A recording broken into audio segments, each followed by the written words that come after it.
ದರ್ಶನ್ ವಿಚಾರದಲ್ಲಿ ಹೈಕೋರ್ಟಿಂದ bale approval ಆಗಿದೆ, ದರ್ಶನ್ ಬಿಡುಗಡೆ ಆಗುತ್ತಿದ್ದಾರೆ ಬೇಲ್ ಮೇಲೆ ಅಂತ ಒಂದು ಮಾಹಿತಿ ಬಂತು.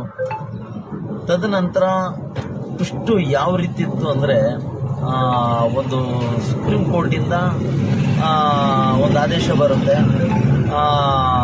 ವಜಾಗೊಳಿಸಲಾಗಿದೆ ಬೇಲು ಅಂತ. ಶ್ರೀಕೃಷ್ಣ ವಿದ್ಯಕ್ಕೆ ಸುದರ್ಶನ ಚಕ್ರ ಬಳಸ್ತಾ ಇದ್ರು ಅವಶ್ಯಕತೆ ಇದ್ದಾಗ. ಅದೇ ರೀತಿ ಒಂದು ಎಂಟ್ರಿ ಕೊಟ್ಟು ಈ ವಕೀಲ್ ಸಾಹೇಬರು ಬಂದರು, ಮೇಲೆ ವಜಾಗೊಳಿಸಿದ್ರು. ಇದರಲ್ಲಿ ಏನು ಮಾಹಿತಿ ಬರುತ್ತಂದ್ರೆ, ಜನಕ್ಕೆ ಎಲ್ರಿಗೂ ಒಂದು ಸಂದೇಶ ಇದು, ಎಲ್ರಿಗೂ ನ್ಯಾಯ ಒಂದೇ, ಹಣವಂತನಿಗಾಗ್ಬೋದು ಬಡವನಿಗಾಗ್ಬೋದು ಎಲ್ರಿಗೂ ಒಂದೇ ಅನ್ನೋದು ಒಂದು ಸಂದೇಶ ಸಾರ್ತು. ಹಾಗೂ ಇಲ್ಲಿ ಪ್ರಭಾವಿ ವ್ಯಕ್ತಿಗಳನ್ನು ನೋಡದೆ ಒಂದು ಶಿಕ್ಷೆ ಒಳಪಡಿಸಿದ್ದಾರೆ. ಪ್ರಜ್ವಲ್ ರೇವಣ್ಣಗಾಗ್ಬೋದು, ಅದೇ ಈ ದರ್ಶನ್ಗಾಗ್ಬೋದು, ತಪ್ಪು ಮಾಡಿದ್ದಾರೆ, ಶಿಕ್ಷೆ ಅನುಭವಿಸಲೇಬೇಕು ಅನ್ನೋ ಒಂದು ಮಾಹಿತಿ ಸಂದೇಶ ಎಲ್ರಿಗೂ ಇಡೀ ಕರ್ನಾಟಕಕ್ಕೆ ಸಾರದಂಗಾಯ್ತು.